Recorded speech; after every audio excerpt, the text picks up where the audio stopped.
Fisher reporting. Well, on a brighter note, London's super sewer, or the Thames Tideway Tunnel as it's officially known, will begin testing in a few months' time. It's a huge tunnel. It's nearly 16 miles long and it stretches underneath the Thames. Eventually, it'll connect 34 storm overflow drains, and it'll take the sewage to be treated to a works in Beckton in East London. Let's speak to Leana Hosea. She's the co-runs Watershed. It's an investigative journalism unit focusing on water issues. This explanation about the spills being down to our heavy rains, as I understand it, the High Court ruling was that sewage should only be dumped in exceptional circumstances, in exceptional weather. So unique, they said, that it cannot be foreseen. I guess it's a judgment call, but I don't class heavy rain as exceptional circumstances. Do you?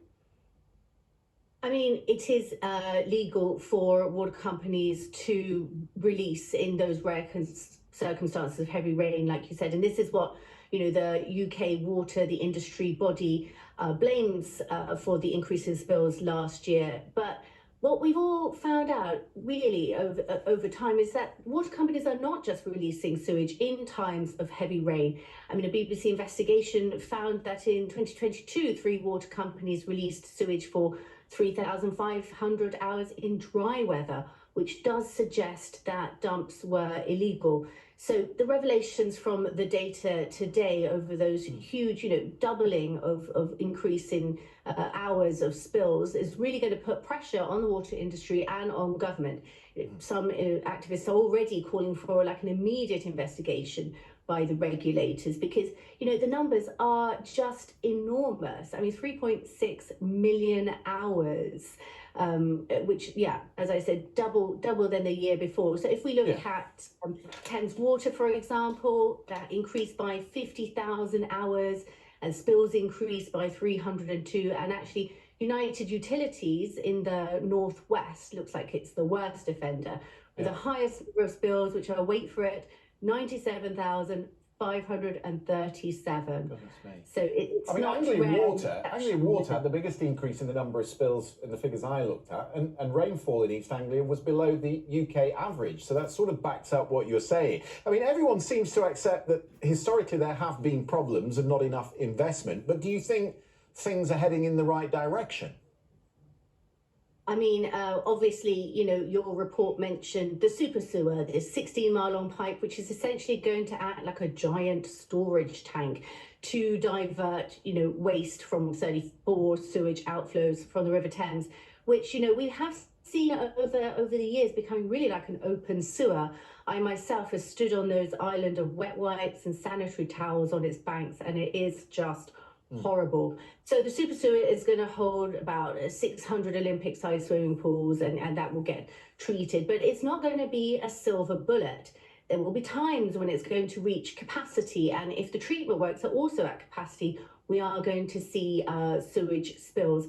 And not all of the treatment works will be connected to the super sewer. For example, Mogden Sewage Works, which deals with the waste of 2 million Londoners.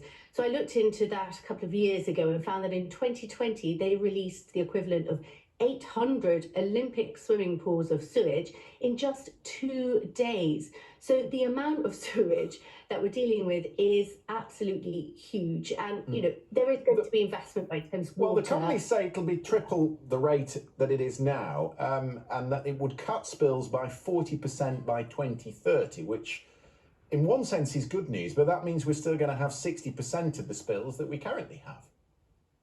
Yes, there's been a lot of criticism that the upgrades to the system and the government targets themselves are not ambitious enough, and they're just not fast enough, because obviously what is at stake are the health of our rivers. Only 14% of England's rivers meet a good ecological status. And there's also been criticism that overall, there's a big problem with the whole sewage infrastructure, which was built in the Victorian times. It's just not able to cope with this population growth and the amount of sewage that we're producing. So as your report kind of said, we've got this combined sewage overflow system where you've got one pipe which takes all the rainwater and all the sewage in one pipe. And if they updated the whole network so that there was just one pipe for sewage, then there'd be a lot smaller volumes for the sewage system to be able to deal with.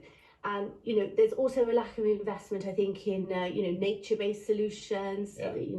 Increasing those kind of areas that, with climate change, there's going to be increased intensity of rain at some times and then drought at other times. So we need to be increasing our... Yeah, certainly climate change is going to have an impact, isn't it? Yeah.